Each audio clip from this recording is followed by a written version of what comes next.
एक straight line की slope को फाइंड किया था और इसके फॉर्मूले को ड्राइव किया था। डेरिवेटिव ऑफ द फंक्शन को समझने के लिए हम slope of the curve find करेंगे कि एक कर्व की स्लोप को कैसे फाइंड किया जा सकता है। एक स्ट्रेट लाइन ले रहा हूं along X axis and Y axis. Straight line के ऊपर दो पॉइंट P और Q, अगर कोई ऑब्जेक्ट P से Q की जानिब मूव करे तो उसकी वेलोसिटी क्या होगी। वेलोसिटी का फॉर्मूला आपको पता है, क्या होता है, change of displacement with respect to time, यानी delta T divide by delta X. तो इस स्ट्रेट लाइन की स्लोप क्या होगी। वैसे स्लोप की डेफिनेशन हमें पता है, यानी स्लोप की डेफिनेशन क्या होती है, मेजर्स ऑफ द स्टीपनेस। तो इस लाइन, स्ट्रेट लाइन के अलोंग जो हमारे पास वेलोसिटी होगी वो एवरेज वेलोसिटी होगी। चेंज उसमें जो सी है वो कांस्टेंट होगी, यानी average rate of the change of the function f of x, यानी क्या, y with respect to x। ये जो हमारे पास y एक्सिस के अलोंग चेंज है, किसके कॉरेस्पॉन्डिंग, x एक्सिस के, वो क्या हमारे पास रहेगा, कांस्टेंट रहेगा। हम इसको इस तरह भी लिख सकते हैं, change in y divided by change in x। तो इस लाइन की, इस स्ट्रेट लाइन की जो स्लोप है वो क्या रहेगी, constant. Slope of the line is constant, means dy over dx is constant, dy over dx is constant। अगर हमारे पास एक कर्व है तो क्या इस कर्व की जो स्लोप है वो कांस्टेंट रहेगी, नहीं। वजह क्या है कि डिफरेंट पॉइंट जो किसके ऊपर, कर्व के ऊपर, वो डिफरेंट स्लोप रखते हैं, यानी कि different position of the curve has different steepness. अगर आप किसी भी पॉइंट से मेजर करें तो उसका इस एक्स एक्सिस से जो डिस्टेंस है वो चेंज हो रहा है। अगर मैं इसके ऊपर एक पॉइंट लूं P और दो पॉइंट ले लें P और Q, या एक पॉइंट ले लें, कोई भी ले लें P, मैं पॉइंट P की बात करूं तो इस पॉइंट P पे जो वेलोसिटी होगी वो क्या होगी, इंस्टेंटेनियस वेलोसिटी होगी, ना कि एवरेज वेलोसिटी होगी, इंस्टेंटेनियस वेलोसिटी होगी। तो मुझे इस पॉइंट P पर कर्व की स्लोप फाइंड करनी है। क्वेश्चन हमारा क्या था कि एक कर्व की स्लोप को फाइंड करें, तो मुझे किसी भी पॉइंट पर स्लोप को फाइंड करना है। तो अगर मुझे P पॉइंट पर कर्व की स्लोप को फाइंड करना है तो हम कैसे कर सकते हैं। मैं क्या करूंगा, मैं इस P पॉइंट के ऊपर एक टेंजेंट ड्रॉ करूंगा, draw tangent at the point P। But क्यों, हमें तो इस कर्व की स्लोप को फाइंड करने किस पॉइंट पर, P पॉइंट पर। तो फिर इस टेंजेंट का क्या फायदा, यानी इस टेंजेंट को हमने क्यों ड्रॉ किया। देखते हैं इस टेंजेंट को हमने क्यों ड्रॉ किया। अगर इस पॉइंट P के अराउंड मैं देखूं, यानी इस पॉइंट P के अराउंड अगर देखें तो हमारे पास क्या, एक स्ट्रेट लाइन नजर आती है, ऐसी है। अगर मैं इसका स्मॉलेस्ट पार्ट ले लूं, पोर्शन लूं, तो वहां पर मुझे एक स्ट्रेट लाइन, कर्व की एक स्ट्रेट लाइन नजर आएगी। उस स्ट्रेट लाइन को अगर मैं एक्सटेंड करूं तो वो क्या मेरे पास ड्रॉ हो जाएगा, टेंजेंट। यानी इस पॉइंट P पर जो कर्व की स्लोप है वो किसकी इक्वल होगी, टेंजेंट की, टेंजेंट की स्लोप की इक्वल होगी। तो मैं सिंपल क्या करूंगा, यहां पर इस टेंजेंट की स्लोप को फाइंड करूंगा। इस टेंजेंट की स्लोप को फाइंड करेंगे, वही जो सी है वो कर्व की स्लोप होगी। तो किसके थ्रू करते हैं हम, कौन सा कॉन्सेप्ट यूज करेंगे यहां पर कर्व की स्लोप को फाइंड आउट करने के लिए, किसकी हेल्प लेंगे, डेरिवेटिव की, डिफरेंशिएशन यूज करेंगे यहां पर। अच्छा, वो होती क्या, उसको हम लास्ट में जिसकी डेफिनेशंस को रीड भी करेंगे। ओके, यानी मैं क्या कह रहा हूं कि जो मेरे पास टेंजेंट लाइन की स्लोप है वो किसकी इक्वल होगी, slope of the curve at point P। इस पॉइंट P के ऊपर वेलोसिटी क्या थी, इंस्टेंटेनियस थी, इंस्टेंटेनियस वेलोसिटी थी हमारे पास। अगर मैं एक लाइन ड्रॉ करूं जो कि पॉइंट P और Q से पास हो, तो ये जो लाइन हमारे पास है जो कि P Q के मिलने से बनी, ये क्या लाइन कहलाएगी, सीकेंट।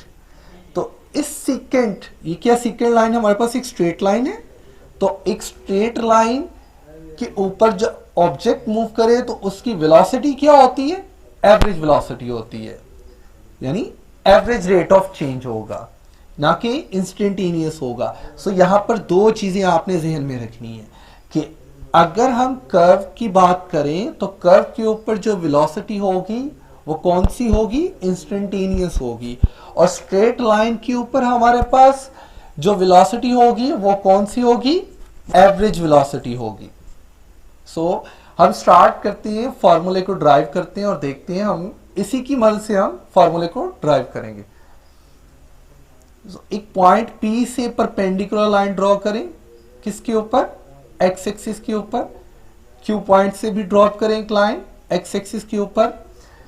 जिस पॉइंट पर इंटरसेक्ट करे उसको मैंने A का नाम दिया, यानी x is equal to A। तो ये जो A से P तक का डिस्टेंस है ये क्या हमारे पास कहलाएगा, y डिस्टेंस है, यानी मैं इसको कह रही हूं फंक्शन है f ऑफ x, यानी y is equal to f of x, y is equal to f of x, और x किसके इक्वल था, हमने a के लिया, तो यहां पर y किसके इक्वल आ गया, f ऑफ a के। तो इस पॉइंट P के कोऑर्डिनेट क्या होंगे, फिर x कोऑर्डिनेट क्या होंगे a, और y कोऑर्डिनेट क्या होंगे, f ऑफ a। तो a और f ऑफ a,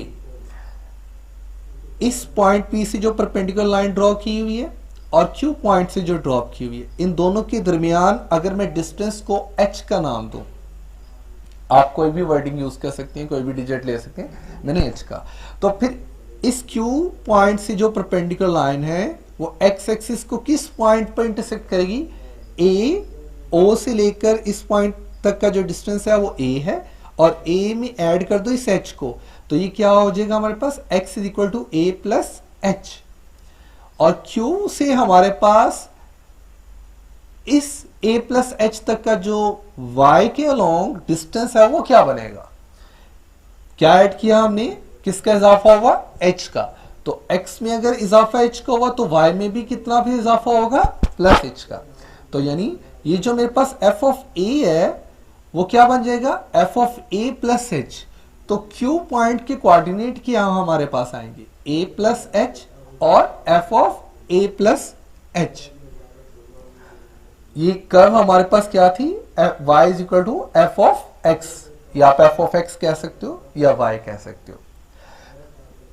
इससे पहले हमने लेक्चर में एक स्ट्रेट लाइन के ऊपर दो पॉइंट दिए हो तो उसकी स्लोप को फाइंड किया था। आप प्रीवियस लेक्चर देखो, जिन बच्चों ने नहीं देखा वो इजीली उनको समझ आ जाएगी। यानी अगर मुझे स्लोप फाइंड करनी हो एक स्ट्रेट लाइन की और इसके ऊपर दो पॉइंट मौजूद हो तो उसका फॉर्मूला हमने ड्राइव क्या किया था, slope of the line P Q क्या हमारे पास आएगा, y2 minus y1 over x2 minus x1। यहां पर x2 और y2 क्या है, वो q पॉइंट्स के कोऑर्डिनेट्स, और x1 और y1 क्या है, वो p पॉइंट्स के कोऑर्डिनेट्स। सो यहां पर y2 की जगह मैं क्या पुट कर सकता हूं, q का y कोऑर्डिनेट वो क्या है, f of a plus h। तो y2 की जगह क्या आ जाएगा, f of a plus h, और y1 की जगह क्या आएगा हमारे पास, p पॉइंट का y कोऑर्डिनेट वो क्या है, f of a, f of a। x2 q point का x coordinate x a plus h, तो ये क्या आ जाएगा, a plus h minus x1 p point का a कोऑर्डिनेट, p पॉइंट का x कोऑर्डिनेट जो कि क्या है, a है। तो ये क्या हमारे पास आ जाएगा, a। ये माइनस a और प्लस a कैंसल हुआ, तो slope of the P Q line हमारे पास क्या आ जाएगी, f of a plus H minus f of a divided by h। ये हमारे पास स्लोप ऑफ द लाइन आ गई। हमने इससे पहले स्टार्टिंग में शुरू में लेक्चर के शुरू में हमने ये कहा था कि क्या है हमारे पास एवरेज वेलोसिटी के इक्वल होता है। स्ट्रेट लाइन के ऊपर अगर ऑब्जेक्ट मूव करे तो उसकी वेलोसिटी क्या होती है, एवरेज होती है। आप अगर ये लिखना वर्डिंग यूज करना चाहें एवरेज वेलोसिटी की एवरेज स्पीड भी कह सकते हैं, आप कह सकते हैं, इसे समझाने के लिए मैंने लिखा है average velocity is equal to average velocity. So इसको मैं और कैसे लिख सकता हूं, change in y divided by change in x ऐसी ना हमने पढ़ा था कि स्लोप क्या होती है, average rate of straight line की average rate of change of the function of the Y with respect to X. तो मैं यहां पर लिख सकता हूं कि delta Y over delta X is equal to F of A plus H minus F of A divided by H. तो मुझे क्या करना है, इस स्ट्रेट लाइन की जो वेलोसिटी थी, जिसको जो कि एवरेज वेलोसिटी है, मुझे इंस्टेंटेनियस में कन्वर्ट करना है। इसमें एवरेज वेलोसिटी को इंस्टेंटेनियस वेलोसिटी बनाना है।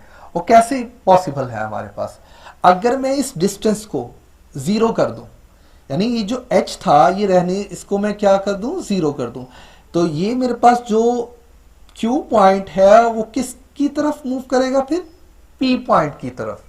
अगर मैं इसको h को जीरो की तरफ लेकर जाऊंगा, ठीक है, यानी h टेंड टू जीरो, तो फिर क्या होगा, q भी किसकी जानिब मूव करेगा, q भी किसको टेंड करेगा, p पॉइंट को। तो लाइन जो PQ वो क्या बन जाएगी, टेंजेंट हमारे पास बन जाएगी। ये जो सीकेंड है ये किस में कन्वर्ट हो जाएगा, टेंजेंट में, यानी जो सीकेंड लाइन है वो किस में कन्वर्ट हो जाएगी, टेंजेंट लाइन में। वो कैसे पॉसिबल, अगर मैं लिमिट अप्लाई करूं और इसमें जो